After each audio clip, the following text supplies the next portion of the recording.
May sulat para sa'yo. Kumusta ka na daw? Okay lang ako. Yan naman palagi ang sagot mo. Pero ano ba talaga yung totoo?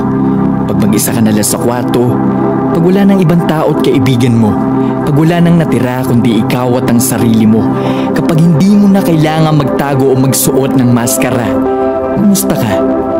Okay ka lang ba talaga? Yung sarili mo, kilala mo pa ba? Diba, ginagawa mo lahat ng bagay buong araw para sumaya, pero pag uwi mo naman ng bahay araw-araw, hinahanap mo pa rin ang saya.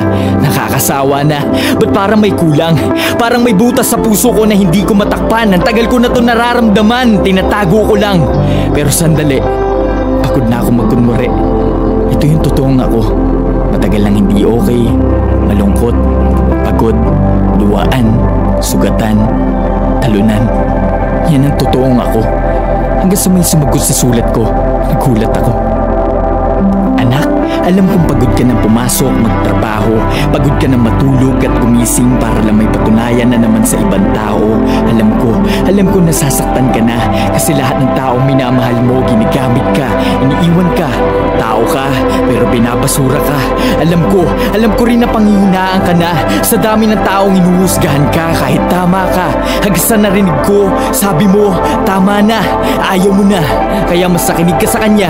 Kinuha ang isang matalim na bagay. Gusto mo nang wakasan ang buhay na para bang di mo ako nasasaktan, pero bilang tatay, naiintindihan naman kita. Pero sana alam mo rin kung paano ko nagutom at halos walang masuot noon para mabusog at may magandang damit ka ngayon. Kung paano kita lingunin, kausapin tuwing tinatawag mo ko, tuwing meron kang hiling. At pag ako naman ang tumatawag sa'yo, hindi mo na ako pinapansin. Kung paano ko tinanggi, tinaydor, minura ng mga tinuring kong mahal. Kung paano ko pinahiya, pinahirapan, pinagkaisahan sa sarili kong lupa ng matagal na halos matanggal na ang kaluluwa ko sa sakit. Pinalo ng paulit-ulit, tapos pinako hanggang sa mamatay na nakasabit. Noong mga oras na yun, na nauubusan na ako ng tubig at dugo, gustong gusto ko nang bumitaw, pero tiniis ko yun dahil nung tumingin ako sa paligid, naalala ko yung pag-ibig. Nung nakita ko'y ikaw, sabi ko, handa akong mamatay para sa'yo. Ngayon, mabuhay ka. Ang isipin mo naman ay ako.